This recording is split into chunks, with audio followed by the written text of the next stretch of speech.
이스라엘아, 내 하나님 여호와께로 돌아오라. 내가 불의함으로 말미암아 엎드러졌느니라. 너는 말씀을 가지고 여호와께로 돌아와서 아뢰기를, 모든 불의를 제거하시고 선한 바를 받으소서. 우리가 숫송아지를 대신하여 입술의 열매를 주께 드리리이다. 우리가 앗술의 구원을 의지하지 아니하며 말을 타지 아니하며 다시는 우리의 손으로 만든 것을 향하여 너희는 우리의 신이라 하지 아니하오리니 이는 고아가 주로 말미암아 긍휼을 얻음이니이다 할지니라. 내가 그들의 반역을 고치고 기쁘게 그들을 사랑하리니 나의 진노가 그에게서 떠났음이니라. 내가 이스라엘에게 이슬과 같으리니 그가 백합화 같이 피겠고 레바논 백향목같이 뿌리가 박힐 것이라. 그의 가지는 퍼지며 그의 아름다움은 감람나무와 같고 그의 향기는 레바논 백향목 같으리니 그 그늘 아래에 거주하는 자가 돌아올지라. 그들은 곡식같이 풍성할 것이며 포도나무같이 꽃이 필 것이며 그 향기는 레바논의 포도주같이 되리라. 에브라임의 말이 내가 다시 우상과 무슨 상관이 있으리요 할지라. 내가 그를 돌아보아 대답하기를, 나는 푸른 잣나무 같으니 내가 나로 말미암아 열매를 얻으리라 하리라. 누가 지혜가 있어 이런 일을 깨달으며 누가 총명이 있어 이런 일을 알겠느냐. 여호와의 도는 정직하니 의인은 그 길로 다니거니와 그러나 죄인은 그 길에 걸려 넘어지리라. 아멘. 오늘은 죄인에서 의인으로 라는 제목으로 말씀을 전하겠습니다. 드디어 호세아서의 마지막인 14장인데요. 이 호세아서는 다음과 같은 말씀으로 끝을 맺습니다. 마지막 9절을 보시면, 누가 지혜가 있어 이런 일을 깨달으며 누가 총명이 있어 이런 일을 알겠느냐. 여호와의 도는 정직하니 의인은 그 길로 다니거니와 그러나 죄인은 그 길에 걸려 넘어지리라. 이 구절을 좀 더 쉽게 표현하면 이런 말로 표현할 수 있을 겁니다. 지혜와 총명이 있는 자는 이런 일을 깨닫고 알게 될 것이다. 이런 일, 즉 여호와의 길은 정직하여서 의인은 그 길로 다니겠지만 그러나 죄인은 그 길에 걸려 넘어질 것이다. 여기서 아주 핵심이 되는 말들은 바로 이런 일, 그리고 여호와의 길, 바로 이것입니다. 자, 그러면 지혜와 총명이 있는 자가 깨닫고 알게 되고 의인이 다니게 될 그 여호와의 길, 이런 일이란 과연 무엇일까요? 그것을 한마디로 말하면 여호와께서 언약에 따라 자기 백성을 징계하시고 회복하신다는 진리를 가리킵니다. 여호와께서 언약에 따라 자기 백성을 심판하시고 또 구원하신다는 바로 이 진리, 이것을 여기서 이런 일 또는 여호와의 도, 여호와의 길이라고 표현하고 있는 겁니다. 호세아서는요, 하나님과 이스라엘의 관계를 시종일관 언약 관계로 설명하고 있습니다. 출애굽을 통해서 애굽의 노예에서 해방되어서 자유케 되는 은혜를 경험한 이스라엘은 시내산에서 하나님의 백성으로서 언약의 상대자로 선택이 됩니다. 그리고 거기서 십계명을 비롯해 하나님을 섬기고 또 하나님의 백성으로 사는 데 필요한 각종 법규들을 받았죠. 자, 그런데 호세아서에서는 이런 언약 관계를 발전시켜서 하나님과 이스라엘의 관계가 부부 관계나 부자 관계와 같다고 설명을 합니다. 그리고 이러한 언약 관계를 깨뜨린 것이 바로 이스라엘이 범한 죄의 본질이다라고 계속해서 지적하고 있습니다. 단순히 어떤 죄를 범했다, 어떤 잘못을 했다, 그것이 아니라 근본적으로 이스라엘, 너희가 지금 내 앞에서 행하고 있는 죄의 그 본질이 뭔지 아냐? 그것은 바로 나와의 언약 관계를 깨뜨리고 있다. 바로 그것이. 그래도 언약 관계를 깨뜨린 이스라엘을 언약에 따라 하나님께서 심판하시고 또한 구원하시는 거죠. 자, 그래서 이 언약에, 하나님과 맺은 이 언약에는 심판과 구원, 이 두 가지가 같이 있는데요. 하나님께서 언약에 따라 이스라엘을 심판하기도 하고 구원하시지만 그 언약의 방점, 그 무게중심은 어디에 있느냐 하면 심판보다는 구원에 그 방점이 찍혀 있고 거기에 무게중심이 두어져 있습니다. 왜냐하면 하나님의 언약은 사람들 사이의 계약과는 다르기 때문에 그렇습니다. 사람들 사이의 계약은요, 그 근본 의도가 어디에 있습니까? 내가 손해보지 않겠다는데 그 의도가 있어요. 그래서 처음에 계약한 대로 이루어지기를 바라지만 만일 그렇게 되지 않는 경우에라도 나는 결코 손해 안 보겠다는 거죠. 그래서 처음에 이 계약서를 작성할 때 자신에게 불리하게 되어 있는지 아닌지 그것을 굉장히 꼼꼼히 따지지 않습니까? 그러나 하나님의 언약은 그 근본 의도가 이스라엘의 유익에 있습니다. 즉 이스라엘을 하나님의 백성으로서 온전히 완성시키는 거죠. 그 과정에서 이스라엘이 하나님을 배반하고 언약을 깨뜨리기도 하겠지만, 그래서 하나님께서 참으로 괴롭고 마음이 아프시겠지만, 비록 그렇다 하더라도 결코 이스라엘을 포기하지 않으시고 그들에게 긍휼을 베푸시면서 당신의 어떤 손해를 감수하고서라도 그렇게 하시겠다는 거예요. 설령 그것이 자신의 생명을 내어주는 희생이라 할지라도 기꺼이 그것을 감수해서 반드시 그 언약을 성취해내고야 말겠다는 것이지요. 이런 하나님의 언약적 사랑, 이 하나님의 언약적 사랑을 깨닫고 하나님께 돌아오는 자가 바로 지혜 있는 자요, 총명한 자요, 의인이라는 것입니다. 예전에 미국에서 목회할 때 신방 중에 한 자매로부터 참 놀라운 간증을 들은 적이 있습니다. 그것은 그 자매의 아버님이 어떻게 예수 믿게 되었는가에 대한 간증이었는데요. 그 자매의 어머님은 예수님을 믿으셨는데 아버님은 예수 믿는 것을 몹시 반대하셔서 어머니를 굉장히 핍박하셨다고 그래요. 그러던 어느 날 밤 그 아버님이 주무시다가 꿈을 꾸게 되었는데, 꿈에 아주 새까만 옷을 입고 머리에 후드 같은 것을 이렇게 뒤집어 쓴 사람이 나타났어요. 그 사람은 피부도 아주 까맣고 그래서 안 보여, 얼굴 모습이. 오직 새빨간 두 눈만 보이는 아주 공포스러운 모습이었다고 그래요. 근데 그 사람이 처음에는 저 멀리 있었는데 순식간에 축지법이라도 쓰는 듯 슉슉슉 이렇게 다가오더니 이분 손을 꽉 잡고 끌고 가더랍니다. 너무나 무섭고 놀라서 지금 어디로 데려가는 거예요? 물었더니 따라보면 안다 그러더래요. 그 순간에 이분이 평소에 예수 믿지 않으면 지옥 가요, 제발 예수 믿으세요라고 계속해서 말하던 자기 아내의 말이 생각이 나서 난 아직 갈 수 없어, 난 아직 예수도 믿지 않았는데 이렇게 갈 수는 없어 하면서 막 발버둥하고 몸부림을 쳤다고 그래요. 그렇게 몸부림치다가 깼는데 깨보니까 온몸에 땀이 흥건하게 다 젖었더라는 거죠. 그 사건 이후에 이분은 사람이 살다가 죽는 것으로 끝나는 것이 아니구나, 사후세계가 분명히 있기는 있는 것 같다, 이렇게 생각을 하고는 그때부터 아내와 함께 교회 다니기 시작을 했어요. 그러면서 예수님을 믿게 되었고 나중에 장로님까지 되었는데요. 지금 두 내외분이 선교사로 헌신해서 필리핀 원주민 마을에 가서 자비랑 선교를 하고 계시다고 합니다. 정말 놀랍지 않습니까? 저는 그 자매로부터 그 아버님 얘기를 들으면서 꼭 사도 바울의 얘기를 듣는 것 같았어요. 그분은 자신이 예수 믿지 않는 것은 물론이고 예수 믿는 아내를 핍박하다가 꿈속에서 하나님의 강력한 메시지를 듣고 주님께 돌아와서 예수 믿고 나중에 설교사까지 되어서 예수님을 증거하는 삶을 살고 있는 거죠. 만약 그분에게 그 꿈 사건이 없었다면 어떻게 되었을까요? 모르긴 몰라도 여전히 예수님과는 상관없는 삶을 살고 있었을 겁니다. 그렇게 본다면 그분에게 참으로 공포스러웠던 그 꿈은 그분을 변화시키고자 하는 하나님의 사랑과 그 은혜의 손길이었던 것을 깨닫게 됩니다. 하나님의 은혜와 사랑으로 변화된 사람이 어디 그분뿐이겠어요? 하나님을 떠나 등 돌리고 외면하면서 부모님의 눈물과 한숨을 자아내는 그런 삶을 살고 있던 저를 하나님께서는 연탄가스 중독 사건을 통해서 회개하며 돌아오게 하셨죠.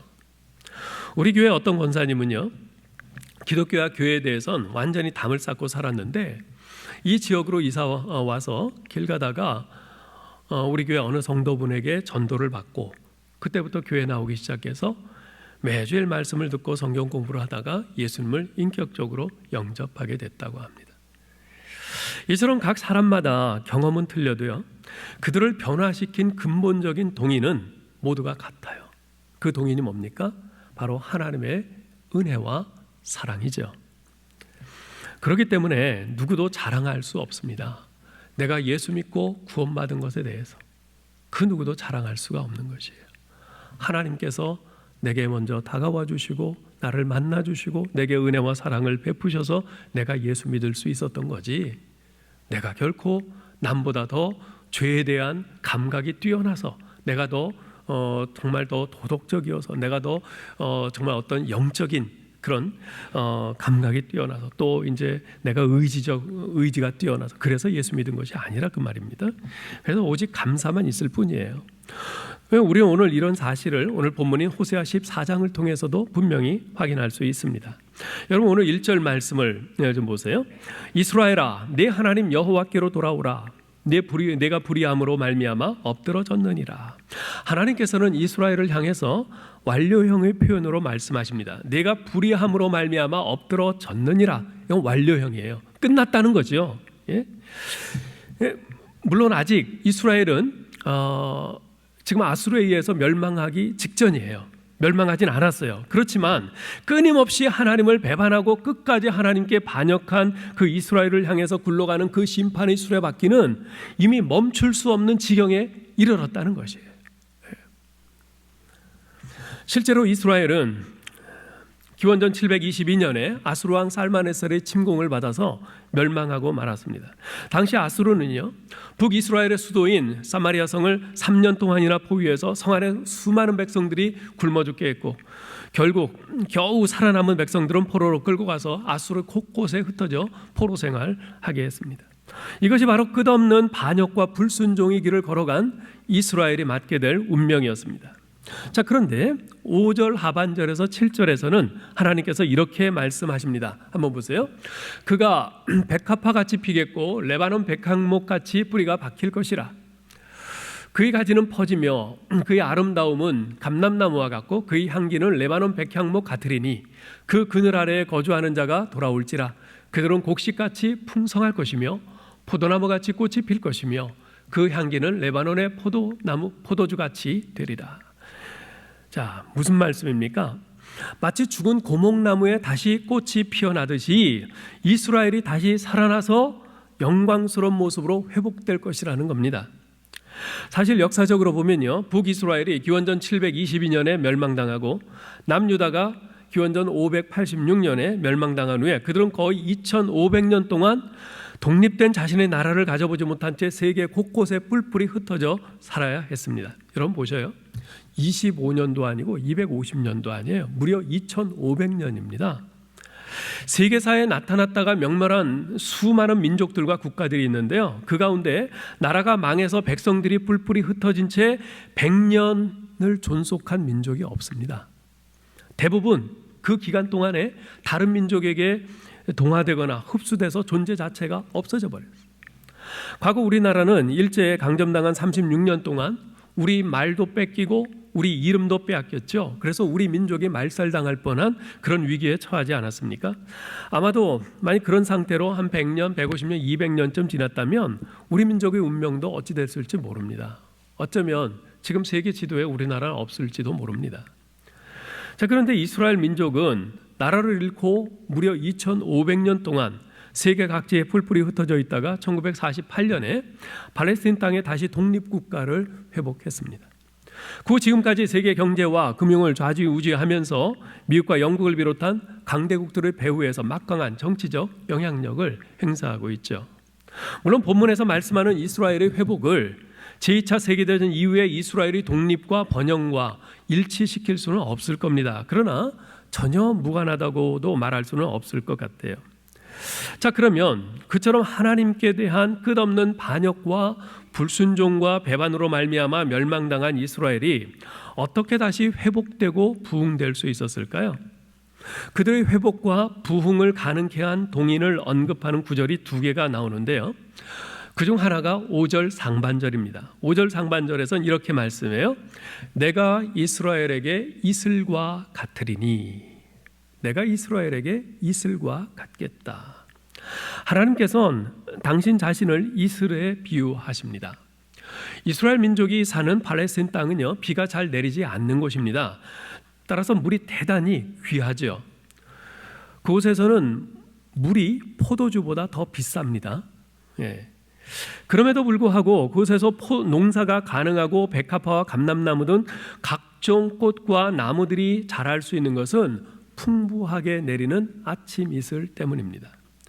이스라엘에서는요, 웬만한 다른 지역에서 내리는 비 수준만큼이나 많은 양의 이슬이 내립니다.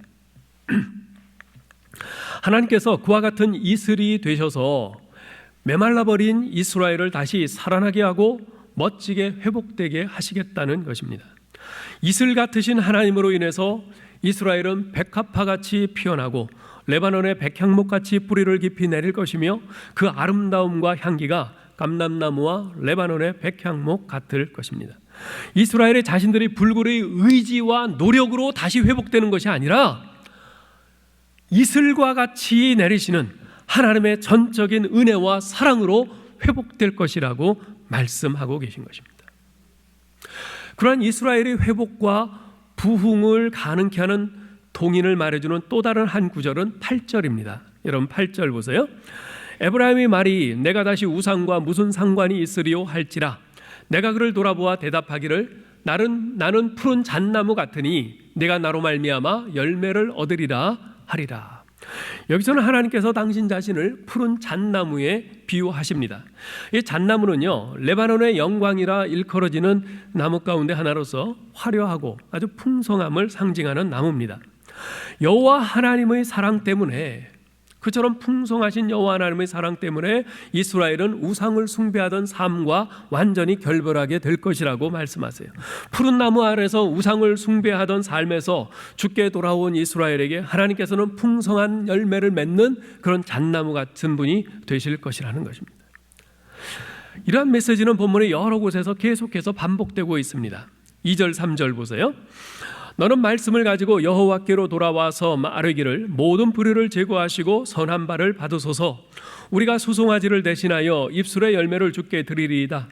우리가 아수르의 구원을 의지하지 아니하며 말을 타지 아니하며 다시는 우리의 손으로 만든 것을 향하여 너희는 우리의 신이라 하지 아니하오리니 이는 고아가 주로 말미암아 긍휼을 얻음이니이다. 이스라엘을 고아라고 표현하세요. 고아는요 잘 아시듯이 구약 성경에서 사회적으로 가장 약한 집단을 말할 때 늘 언급되는 부류의 사람입니다. 이스라엘을 고아로 묘사하는 것은 지금 이스라엘은요 그 처지가 어떤 처지냐면 지금 세상에서 그들을 도울 사람이 하나도 없는 그런 아주 완전히 비참한 상황에 있다는 뜻입니다. 그들이 그러한 비참한 상황에까지 추락하게 된 것은 그들이 여호와 하나님을 의지하지 않고 아수르 같은 강대국을 의지했고 또 여호와 하나님을 의지하기보다는 말과 같은 군사력을 의지했고 또 여호와 하나님이 아닌 손으로 만든 우상에게로 가서 이 우상이야말로 우리 하나님이라 그러면서 그를 숭배하고 의지했기 때문이라는 것입니다. 그렇듯 고아와 같은 이스라엘이 자신들의 죄와 허물을 회개하고 주님께 돌아오는 것 그조차도 바로 주님의 긍휼 때문에 가능한 것이라고 지금 호세아는 이렇게 고백하고 있는 것입니다. 고아가 주로 말미암아 긍휼을 얻음같이 하나님께서 그들에게 회복의 은혜를 주시겠다는 것이. 4절도 보세요. 내가 그들의 반역을 고치고 기쁘게 그들을 사랑하리니 나의 진노가 그에게서 떠났음이니라. 하나님께서 영원의 의사가 되셔서 그들의 고질적인 반역을 고쳐주시겠다 말씀하십니다.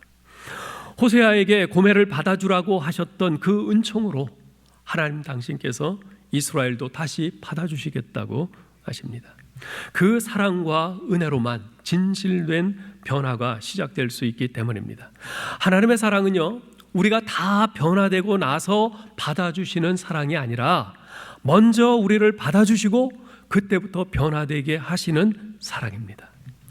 이처럼 이스라엘을 죄인에서 의인으로 절망에서 소망으로 바꿔주시는 분은 바로 여호와 하나님이십니다. 그 어떤 말로도 바뀌지 않고 어떤 기적으로도 변화되지 않던 그들을 하나님의 은혜가 하나님의 사랑이 변화되게 하시는 겁니다. 이것이 바로 복음이고 이것이 바로 우리가 믿는 기독교인 것입니다. 한 번은 영국에서 세계 비교 종교학회가 열렸어요. 세계 각지에서 온 종교 전문가들이 모여서 아주 열띤 토론을 하는데 그 중에 한 주제가 기독교 신앙의 독특성이라는 주제였어요. 그들은 여러 가지 각자가 생각하는 이런저런 답들을 제시하고는 하나하나 토론하면서 이게 아닌데 하면서 하나씩 지워가기 시작했어요. 그 가운데는 성육신도 있었어요. 성육신? 신이 인간의 모습으로 현현한 이야기는 타종교에도 있어요. 부활? 죽은 자가 환생한 것, 부활과 뭐 본질적으로는 다르지만 겉보기엔 비슷한 면도 있잖아요. 이것은 다른 종교에도 있어요. 이 한껏 이 토론이 길어지고 있는데 C.S. 루이스라는 그 옥스퍼드 대학 교수가 방을 잘못 찾아서 우연히 그 토론이 벌어지고 있는 방에 들어갔어요. C.S. 루이스는 영국 옥스퍼드 대학의 영문학 교수이자 저명한 기독교 변증가입니다. 잠깐 이렇게 듣고 있으니까 뭔가 열심히 이 기독교에 대해서 토론을 하고 있는데, 그래서 옆에 있는 사람에게 물어봤어요. 지금 토론하고 있는 주제가 뭡니까? 그랬더니 옆에 있는 사람이 말하기를 전 세계의 종교 중에 기독교만이 기여할 수 있는 바가 무엇인가? 기독교만이 가지고 있는 그 아주 독특성, 그것은 무엇인가? 지금 이에 대해서 토론하고 있어 라고 대답을 하자 루이스가 한마디로 말합니다. 그거야 쉽죠. 은혜 아닙니까? 은혜 아닙니까? 그러고서는 이제 루이스는 나갔는데 사람들이 한참 계속 토론을 해봤지만 결국에 그들이 내린 결론도 똑같았어요. 불교의 고행, 힌두교의 업보, 이슬람교의 코란 등은 모두 인간의 노력으로 인정받는 길을 제시하고 있어요. 인간의 노력으로 구원받는 길을 추구하고 있는 거죠. 왜냐하면 그것이 인간의 본성에 딱 들어맞기 때문입니다. 그러나 하나님의 사랑이 값없이 조건 없이 우리에게 찾아온다는 이 개념은 우리 인간의 본성과는 상반되는 것입니다. 감히 하나님의 사랑을 무조건적인 것으로 만드는 것은 오직 기독교뿐입니다. 이런 하나님의 사랑의 표현이 바로 은혜이죠. 그래서 베드로는 베드로전서 5장 10절에서 이렇게 말씀합니다. 너희를 그리스도 안에서 영원한 영광으로 부르신 이는 모든 은혜의 하나님이시니라. 그렇습니다. 하나님은요, 어떤 하나님이시라고요? 모든 은혜의 하나님이세요. 은혜의 하나님이세요.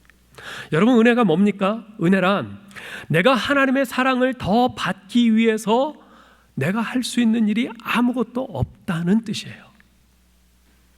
하나님의 사랑을 더 받기 위해서 내가 뭔가 더 애쓰고 노력할 일이 아무것도 없는 것, 그게 은혜예요. 내가 아무것도 노력하고 애쓰지 않는데 하나님의 사랑이 내게 주어지는 것, 그게 은혜란 말입니다. 내가 도덕적으로 더 의로운 삶을 살려고 애쓰고 신앙훈련에 힘쓰면서 헌신한다고 해서 내가 천국에 당당하게 들어갈 자격이 생기는 것이 아니라는 말입니다. 또한 은혜는 무엇으로도 하나님의 사랑을 약화시킬 수 없다는 뜻이기도 합니다.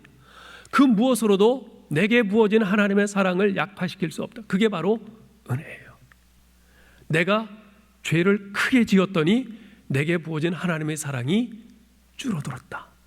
이게 아니란 말이에요. 여러분, 인류 역사상 가장 잔혹한 범죄자를 꼽으라면 누구를 꼽으시겠어요? 유태인 600만 명을 가스실에서 죽인 히틀러요? 2천만 명을 숙청해서 죽이거나 강제 수용소로 보낸 소련의 스탈린이요? 200만 명의 국민을 고문 등으로 죽이고 캄보디아를 킬링필드로 만든 폴포트요? 결코 그들에 못지않은 북한의 김일성과 김정일, 김정은 이 3대 세습 정권이요? 그 누구라도 좋습니다. 만일 그들 중에 한 사람과 얼굴을 맞닥뜨리게 된다면 우리들은 모두 눈빛이 흔들릴 겁니다. 얼굴빛이 사색이 될 거예요. 그러나 하나님은 그들을 보실 때나 이 자리에 있는 여러분과 저 우리를 보실 때나 결코 눈빛이 달라지지 않으십니다. 왜냐하면 하나님의 은혜의 거울추는 너무나도 무거워서 우리 인간이 그 어떤 죄를 상대편 저울에 갖다 놓고 잰다 하더라도 그 하나님의 은혜의 저울추는 조금도 영향을 받지 않기 때문에 그렇습니다. 그런 하나님의 은혜의 표현으로 이 땅에 오신 분이 바로 예수 그리스도이십니다. 사도 요한은 요한복음 1장 14절에서 이렇게 표현하죠. 말씀이 육신이 되어 우리 가운데 거하심에 우리가 그 영광을 보니 아버지의 독생자의 영광이요 은혜와 진리가 충만하더라. 17절에도 유사한 표현이 나옵니다. 율법은 모세로 말미암아 주어진 것이요 은혜와 진리는 예수 그리스도로 말미암아 온 것이라. 요한은 자신을 비롯한 제자들이 예수님에게서 은혜와 진리를 똑같이 보기를 원했어요. 그 은혜와 진리를 다 같이 보기를 원했어요. 그런데 은혜를 진리보다 먼저 보았다고 언급을 해요. 여러분 1장 14절 다시 보세요. 우리가 그 영광을 보니 아버지의 독생자의 영광이요 은혜와 진리가 충만하더라. 17절 은혜와 진리는 예수 그리스도로 말미암아 온 것이라. 여러분, 은혜가 진리보다 앞에 언급되고 있습니다. 즉 그들은 은혜를 먼저 본 뒤에 진리를 본 것입니다. 여러분, 이 순서는요 아무렇게나 되어진 순서가 아닙니다. 이 순서는 매우 중요합니다. 많은 사람들이 전도하면서도 영혼을 구원하는 일에 실패하는 것은 이 순서를 뒤바꾸었기 때문일 경우가 많습니다. 여러분, 예수님은요 죄인들과 친해지는 방법을 아주 잘 알고 계셨어요. 복음서의 여러 곳에서 우리는 예수님이 죄인들을 환영하고 죄인들이 예수님을 반겨 맞이하는 것을 볼 수 있습니다. 자기 의로 가득 찼던 바리새인들과 다른 종교 지도자들을 제외하고는 예수님과 친해질 수 없는 죄인은 없었습니다. 더럽고 천한 죄인일수록 예수님께로 더 가까이 나아갔고요, 세리와 창기 등 온갖 죄인들이 예수님께 가까이 왔습니다. 그럼 어떻게 이런 일들이 가능했을까요? 그들은 예수님을 처음 보았을 때 예수님의 눈에서 자신들을 정죄하고 배척하는 그 눈빛이 아닌 예수님의 눈에서 은혜를 보았기 때문에 그렇습니다.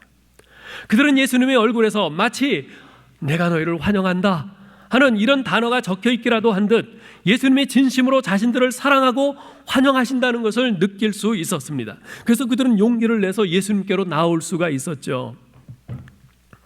여러분, 요한복음 8장에 보면 가늠하다가 현장에서 잡힌 여인을 사람들이 예수님 앞에 데려다 놓고 질문을 합니다. 선생이요, 이 여자가 가늠하다가 현장에서 잡혔나이다. 모세는 율법에 이러한 여자를 돌로 치라 명하였는데 선생은 어떻게 말하겠습니까? 그러자 예수님께서 뭐라고 그러세요? 너희 중에 죄 없는 자가 먼저 돌로 치라. 그 말씀을 들은 사람들이 하나씩 둘씩 양심의 가책을 느껴서 다 돌아갑니다.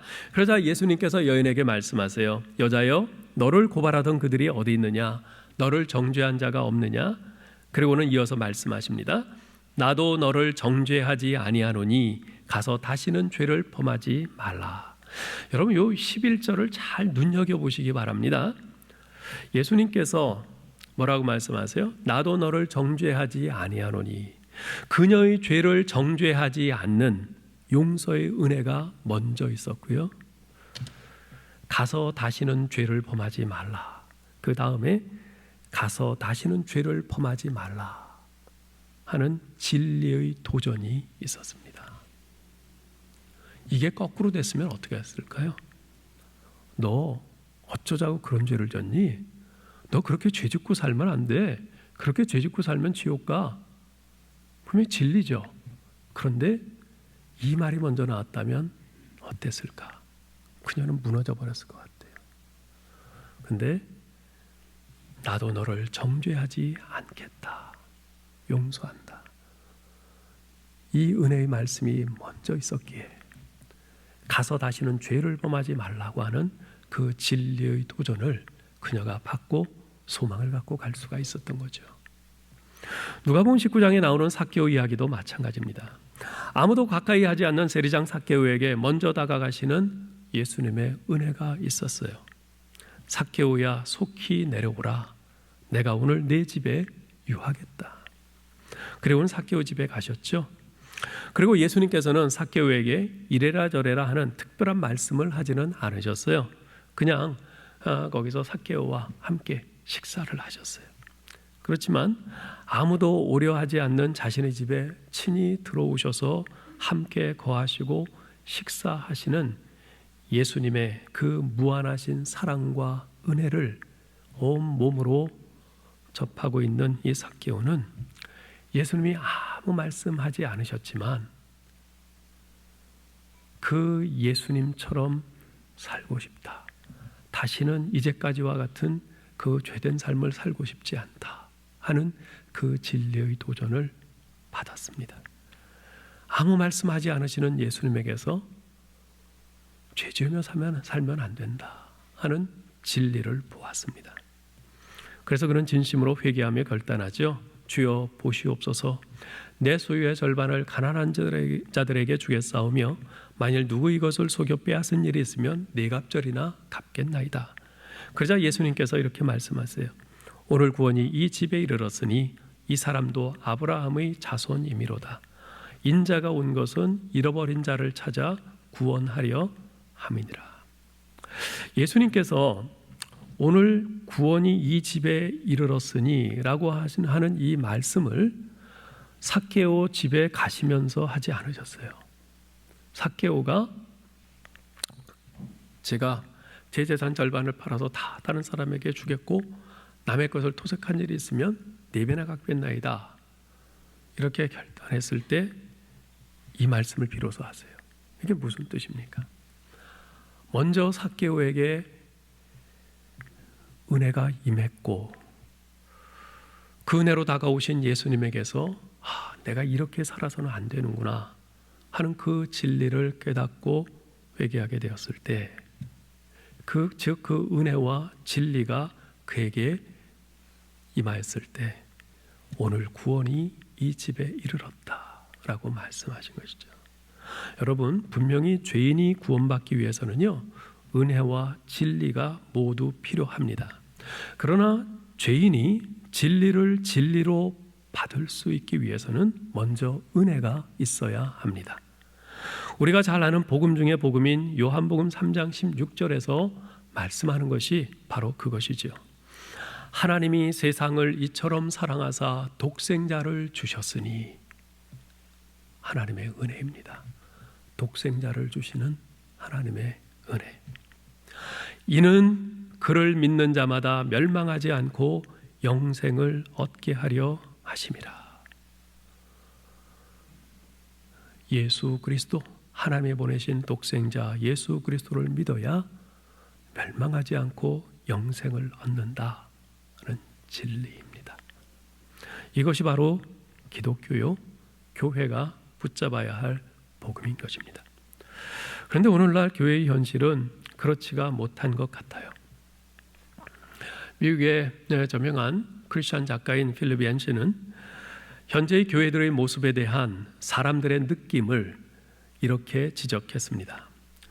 사람들이 보기에 교회란 잘못을 청산한 후에 가는 곳이지 있는 모습 그대로 가는 곳이 아니다.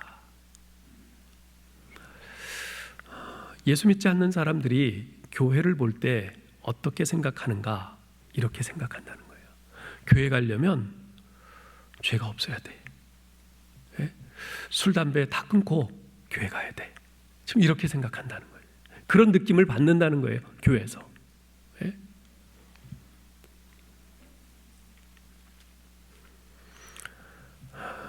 생전죄 안 지은 것 같은 그런 사람들은 교회에 들어가는데 아무 문제 없는데, 정말 누가 보더라도 정말 저 사람은 죄인이야 싶은 사람은 교회에서 꺼려하는, 저 사람은 안 왔으면 하는 그런 느낌을 받는다는 것이.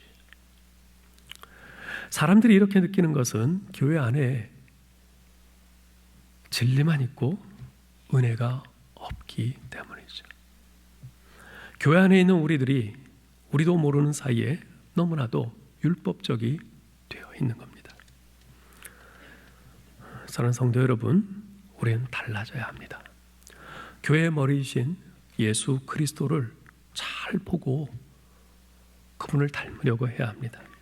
율법적으로 경직되어 있는 모습을 버리고 죄인들의 견해와 악행에 타협하지 않고도 그들을 향해 사랑과 미소를 보낼 수 있도록 우리가 계속 주님을 끊임없이 보고 닮아가야 합니다. 이 세상을 벤치마킹 할 것이 아니라 우리 믿음의 주요 온전케 하시는 이인 예수 그리스도를 우리가 끊임없이 벤치마킹 하면서, 예수님께서 이렇게 하셨구나, 예수님은 이런 경우에 이런 말씀하셨구나, 이렇게 행동하셨구나, 우리가 그것을 계속 보고 모방하고 닮고 닮아야 하는 것입니다. 그래서 세상 사람들로 하여금 예수님께서, 그리고 우리가 그들을 진정으로 사랑하고 환영한다는 것을 느낄 수 있게 해 주어야 합니다.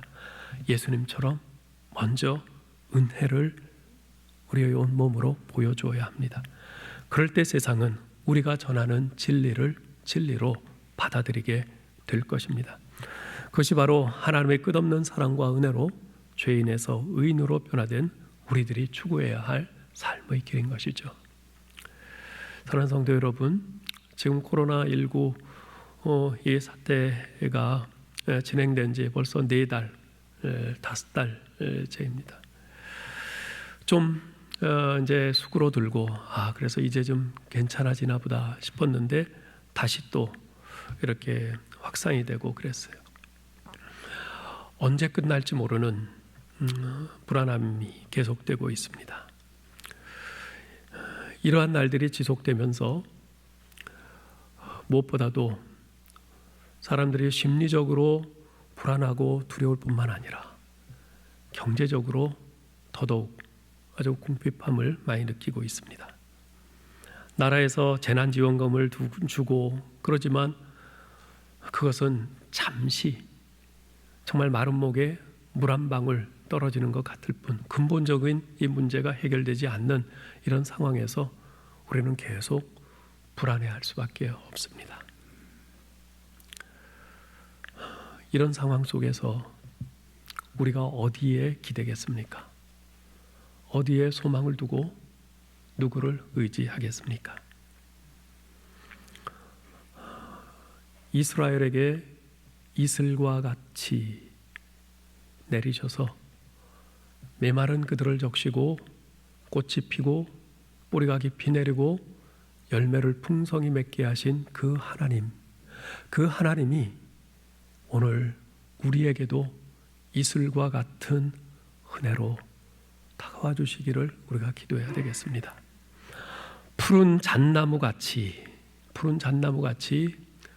이스라엘에게 다가오셔서 그들로 하여금 풍성한 열매를 맺게 하신 우리 하나님처럼 하나님이 오늘 우리에게도 그와 같은 푸른 잣나무로 다가오시사 침체되어 있는 우리의 믿음, 현재의 눈앞의 상황 때문에 착 가라앉아 있는 우리의 이 신앙이 다시 불일 듯 일어나 광야에서도 오직 여호와 하나님 한 분으로 말미암아 그 40년 광야에서 굶지 아니하고 헐벗지 아니하고 오히려 하나님의 사람으로 더욱 온전히 단련되고 단단해져 갔던 그 이스라엘 백성들처럼 이 코로나19의 상황 속에서도 이슬과 같이 푸른 잣나무와 같은 은혜로 우리에게 다가오시는 그 하나님으로 말미암아 그 하나님을 믿음으로 바라봄으로 말미암아 우리도 이 상황 속에서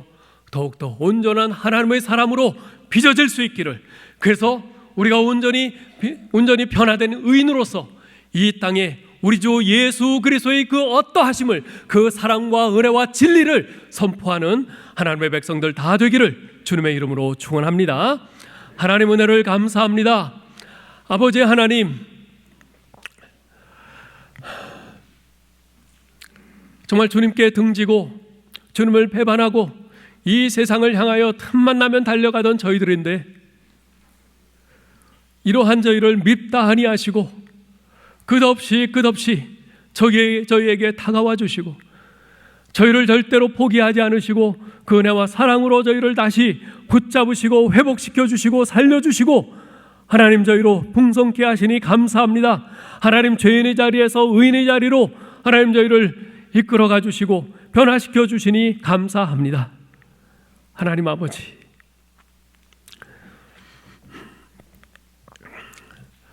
이렇듯 하나님의 은혜로 변화된 저희들이지만 지금 코로나19라는 하나님 이렇게 계속 지속되고 있는 하나님 이런 어려운 상황 속에서 저희가 다시 또 낙심하고 불안해하고 좌절하고 절망합니다. 아버지요, 그러나 우리가 이 상황 속에서 다시 바라볼 분은 오직 우리 주 여호와 하나님 한 분뿐이심을 믿습니다. 하나님, 광야 40년 이 코로나보다도 더욱더 극심한 절망의 환경 속에서도 그들을 단 한 끼도 굶게 하지 않으셨고 단 한 번도 헐벗지 않게 하셨던 우리 하나님께서 오히려 그 상황 속에서 그들을 정금같이 빚어지게 하셨던 우리 하나님께서 주여, 오늘 이 낙심되고 불안하고 두렵고 절망스러운 이 상황 속에 있는 우리들을 그와 같이 빚어가실 줄 믿습니다. 하나님, 오직 우리에게 이슬처럼 다가오시고 푸른 잣나무와 같이 다가오시는 우리의 하나님을 바라보게 하여 주옵소서. 하나님의 은혜를 믿음으로 바라보고 붙잡게 하여 주시옵소서. 아버지여, 우리의 시선을 다른 데로 돌리지 않게 하여 주시옵소서. 아버지여, 우리 하나님의 은혜를 붙잡힌 바 되는 저희들 되게 하셔서 아버지여, 이 코로나19 사태 속에서도 우리의 믿음이 무너지지 않고 오히려 더욱더 정금같이 단련될 수 있도록 도와주시며, 아버지여, 이 가운데서 오히려 우리 하나님께 한 걸음 한 걸음 더 가까이 다가가고 우리 주 예수 그리스도를 더 똑바로 바라보고 아버지여, 우리 주님을 닮아가는 저희들 되게 하여 주시옵소서.